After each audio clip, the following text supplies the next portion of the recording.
Hello and welcome to my YouTube channel. My name is Sarah and normally I post videos here about knitting, spinning, crocheting, fiber crafts, quilting, a little bit of everything that I do here in my yarn lab. But in March of 2023, I was diagnosed with stage 2B breast cancer, and so I've been sharing my cancer journey here as well. If you wanted to catch up on that full journey, from diagnosis to chemotherapy in the spring and summer, to my surgery and reconstruction in the fall, I've linked that playlist in the description below. After 6 rounds of TCHP chemotherapy, as well as a full mastectomy and reconstruction, I was declared no evidence of disease in November of last year. Despite that, I've still been traveling to the Tom Baker Cancer Center in Calgary every 3 weeks to receive infusions. And that's what I wanted to talk about with you today. Oh, and before I was a knitter on the internet, I did a PhD in biochemistry and molecular biology, so I apologize if things get a little bit lectury today. I promise to do my best to try and keep things light, but also informative. And my particular breast cancer, in addition to being stage 2B, meaning that it was larger than 5 centimeters but had not yet spread to any of my lymph nodes, was also determined to be hormone receptor negative, but HER2 positive. The hormone receptor negative status means that unlike most breast cancers, estrogen and progesterone did not drive the growth of my cancer. Instead, my cells expressed a higher than normal amount of the protein HER2, or human epidermal growth factor receptor 2. It's a mouthful, I know. This is a protein that normally exists on the membrane of the cells in your breast tissue. But in HER2 positive breast cancer, for one reason or another, this protein is way overexpressed. The problem with that is when 2 of these proteins come together to form a pair, they send a signal into the cell to tell the cell to divide, causing the cancer to grow. The more copies that you have, the more likely it is that they will pair up on the cell membrane, and the faster your cancer will grow. HER2 positive cancers are, as a result, typically faster growing and historically have been very difficult to treat. Enter trastuzumab. That's a mouthful. Let's call it Herceptin, its brand name. This revolutionary drug was discovered in 1989 and received FDA approval in 1998 to treat HER2 positive breast cancers. And it's not really a drug in the classical sense. It's an antibody, and in fact, it was one of the first monoclonal antibodies to receive FDA approval, opening up a new class of drugs which has become one of the fastest growing areas for drug development today. Remember how HER2 works by pairing up and signaling the cell to grow and divide? Well, the Herceptin antibody was designed specifically to bind tightly to the HER2 protein in an area that prevents it from pairing up with another copy of itself. No pairing up means no cell division and no cancer growth. Furthermore, the Herceptin antibody can work with your body's own immune system, recruiting a special type of white blood cell called natural killer cells to come in and actually promote death of the cancer cells within your breast. Use of the drug Herceptin has totally revolutionized the way that women with HER2 positive breast cancers are treated and has greatly improved treatment outcomes and reduced mortality. But wait, even with Herceptin bound, HER2 can still try to form pairs. This time, it will try to pair up with a different but similar protein, HER3. And pairing with HER3 still signals for the cell to divide and grow. So in 2013, pertuzumab, or Perjeta, its brand name, was approved by the FDA. This is also a monoclonal antibody drug, and this time it targets the side of the HER2 protein, which is responsible for binding up with HER3. Together, Herceptin and Perjeta can block nearly all dimerization of the HER2 protein, and in turn, block all growth signals coming down this pathway, stopping HER2 positive breast cancers in their tracks. So that's the science. Hopefully it wasn't too much. In reality, what my Herceptin and Perjeta treatment has looked like has been going for an infusion every 3 weeks for a total of 18 rounds. The first 6 rounds were administered in addition to conventional chemotherapies. In my case, I received docetaxel and carboplatin, forming the TCHP of my chemotherapy regimen. 6 rounds of that between spring and summer, prior to my surgery, making it neoadjuvant chemotherapy. Neo meaning before and adjuvant meaning in addition to my breast cancer surgery. When those 6 rounds were completed, I continued into every 3 weeks of just the Herceptin and Perjeta alone. This continued in the lead up to my surgery. I received a treatment 1 week before my surgery and subsequently 2 weeks after my surgery. We didn't miss a beat and have stayed on that every 3-week schedule since I started at the end of April. I've got round 15 coming up and I can see the light at the end of the tunnel in completing those 18 rounds. While it's easy to find plenty of information online and on social media of the side effects of conventional TCHP chemotherapy, I posted my own sort of overview of what my 6 rounds of TCHP looked like for me. It's a little more tricky to find information of what to expect from just the Herceptin and Perjeta alone. So when you Google side effects Herceptin, side effects Perjeta, what you often find is a list of those side effects in addition to those conventional chemotherapy agents. Those things include hair loss, nausea, vomiting, diarrhea, rashes, neuropathy, the laundry list of side effects that people undergoing chemotherapy often experience.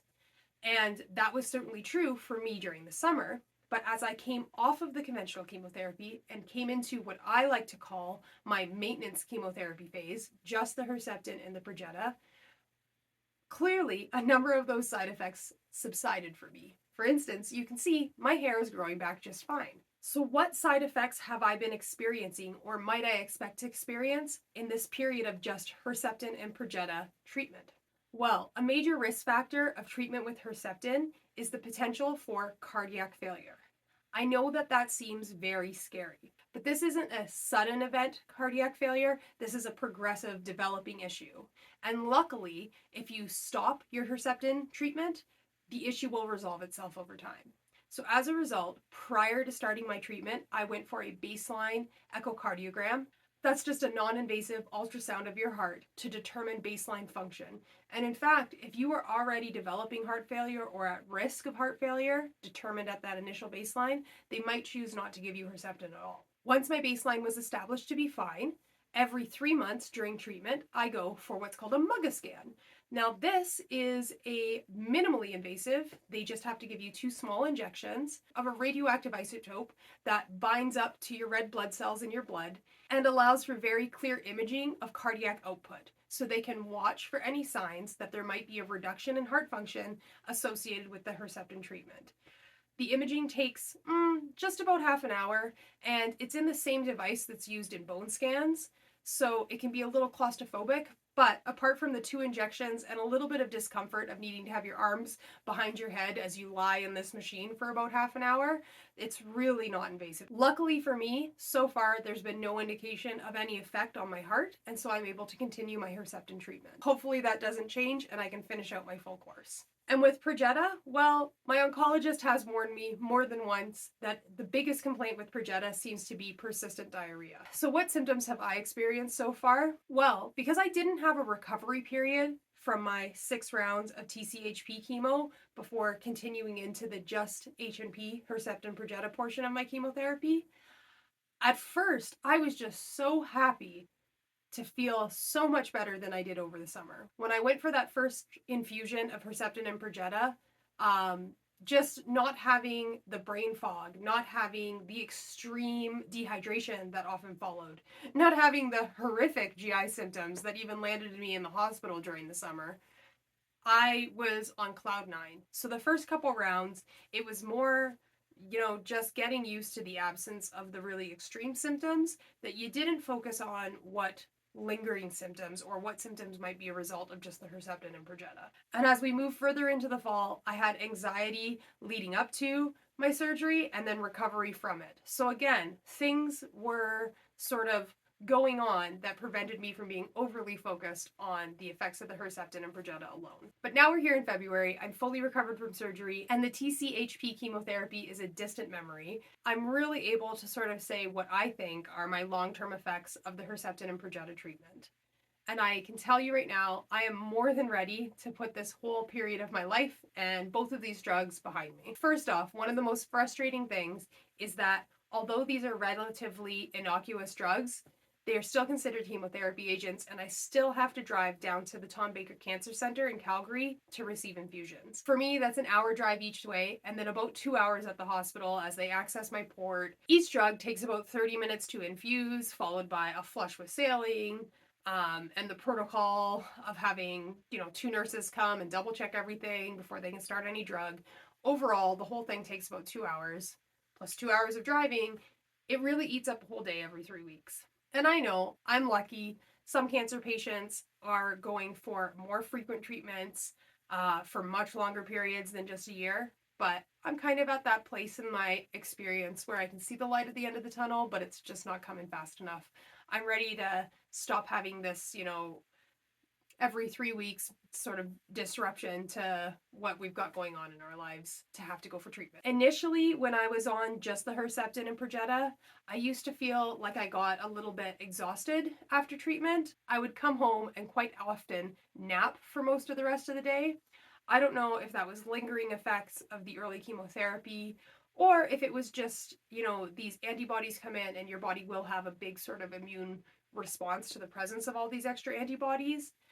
Not in a bad way, as part of the functionality of them, but that sort of response takes some energy out of you. Plus, quite honestly, just the driving and being in a hospital, you come home exhausted from that regardless of what's gone on. I don't think that that's been as noticeable, or maybe I've just gotten used to it, and maybe it's just that the demands of my life mean that on a Tuesday I'll go for my treatment during the day, get back in time to pick my kids up at school and take them to hockey practice. I mean, the rest of your life puts demands on you, and maybe I just am pushing that tiredness off into the evening. I'm not sure, but I don't seem to need those naps as frequently anymore. The bigger and more obvious symptom for me has been constant, not mild, not severe, somewhere in the middle, GI discomfort. At the risk of oversharing, I am so looking forward to a stage in my life when I can just have normal bowel movements on a normal schedule and without any pain. Now, don't get me wrong, this is not nearly as bad as the onslaught of GI discomfort and symptoms that I would get for about 72 hours following each of the regular chemotherapy cycles I did this summer. Those were just beyond tolerable, beyond bearable.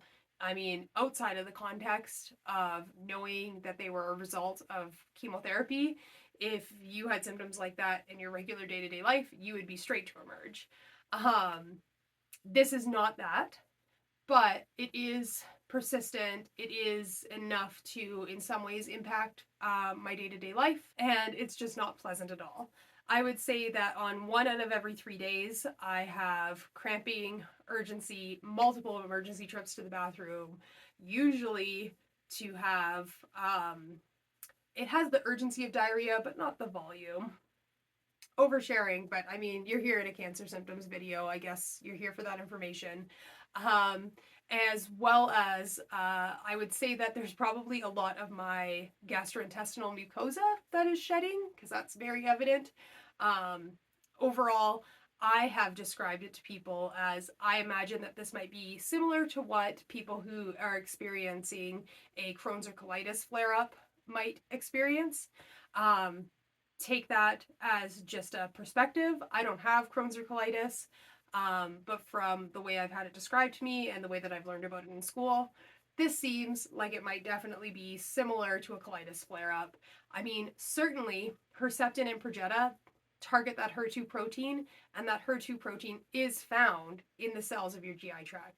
In fact, despite being originally developed as breast cancer drugs, Herceptin is now used to treat particular cases of GI cancers and stomach cancers.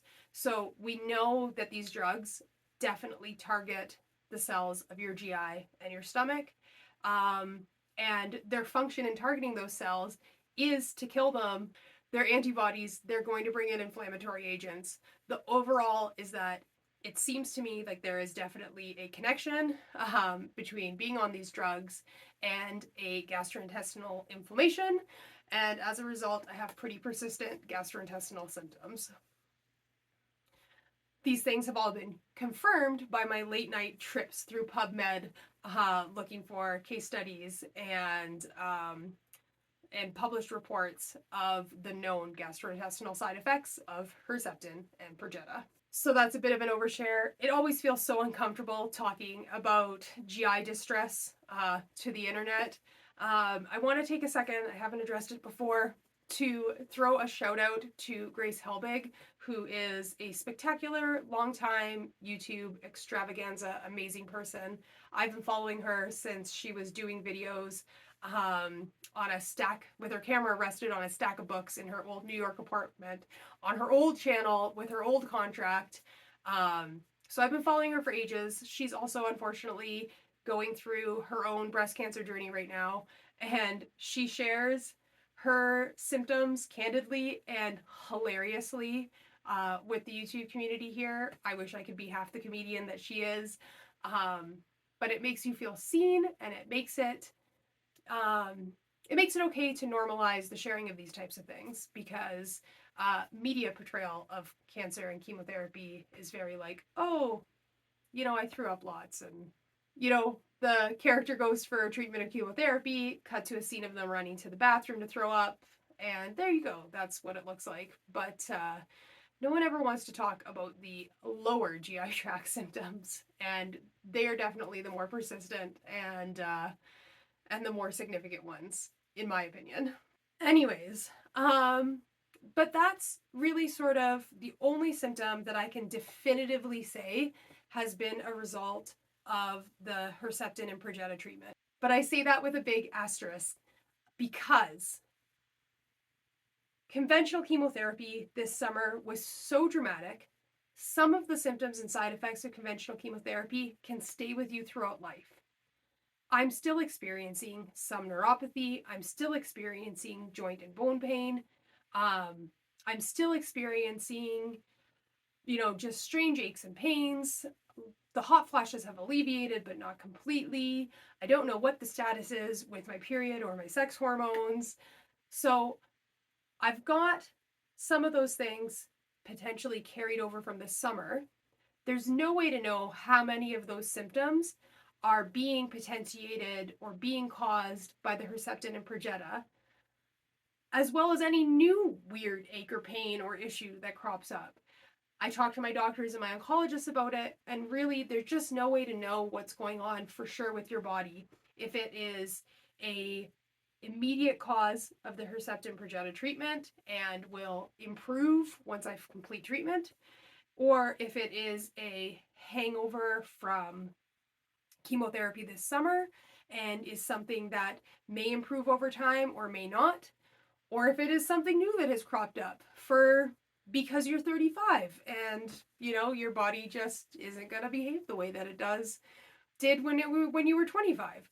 So the biggest thing is that I'm just looking forward to getting off of these drugs, so that what effects of them that can resolve will resolve, and so that I can begin to get to know what my new normal is, what my new baseline is, so I can understand my body in a post-cancer context, if that makes any sense to you.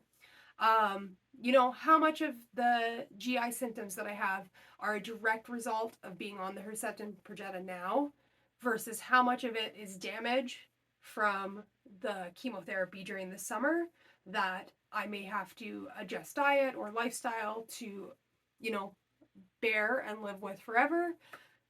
You can't tell until you get off these drugs. How much of the joint pain and achiness that I'm feeling now is because my body is in an enhanced inflammatory state from being on these drugs? How much of that is hangover from chemotherapy this summer, or is just a new phase of my life as I get older? There's no way to tell until I get off these drugs. And so that's the biggest reason why I am just so looking forward to that round 18, to being done with my Herceptin and Perjeta treatment. There is also one additional reason, and I recognize that I am a totally privileged person when it comes to my cancer treatment. I live in Canada. I have a husband who's a physician and my own medical science research background that allowed us to advocate for ourselves throughout this process. That allowed, I don't know if it did for sure, but maybe it allowed for us to advocate through a little bit faster service in our public healthcare system than we might have otherwise experienced. I don't know whether that's true or not, but I acknowledge that it could be a factor. But my point is that I live in a free public health system, and that my access to treatment was certainly not faced with any barriers or major undue delays.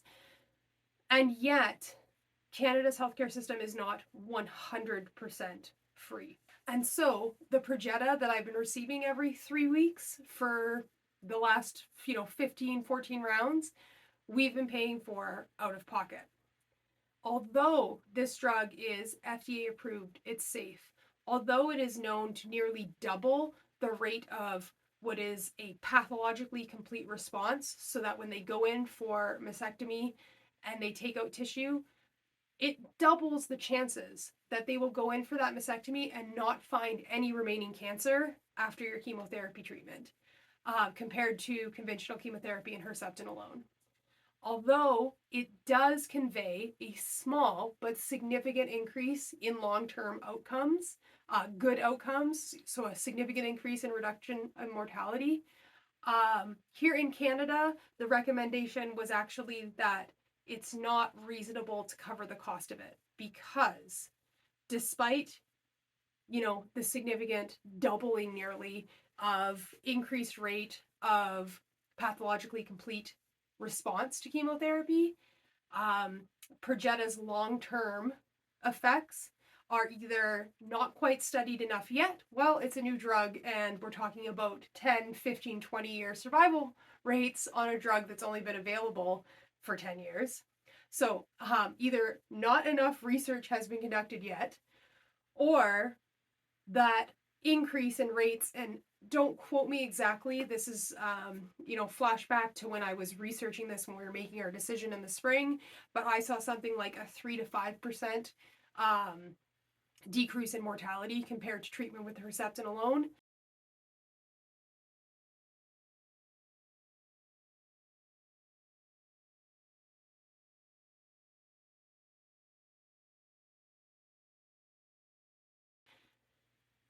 The fact is that the recommendation that came out from the regulatory agency in Canada was to not cover the cost, do not reimburse for the cost of Perjeta treatment, which means in Canada, and I don't believe it's all provinces, I have heard that Quebec has made the decision to include it on their provincial healthcare plan, but certainly here in Alberta, it is not a covered drug by our Alberta healthcare. And so it comes with a hefty out-of-pocket price tag. Now, luckily, the company that makes it does foot 60% of the cost through a compassionate program. And again, luckily, between myself and my oncologist, we were able to fill out all the paperwork to get that application in to make sure that we could access that program. But it still costs $1,400 a dose. So it's a not insignificant amount of money, and we're looking forward to not having every 3 weeks that money come out of our accounts. Again, we are incredibly privileged. We didn't have to pay a cent for any of the rest of my healthcare, unless you want to count gas to get down to Calgary and hospital parking.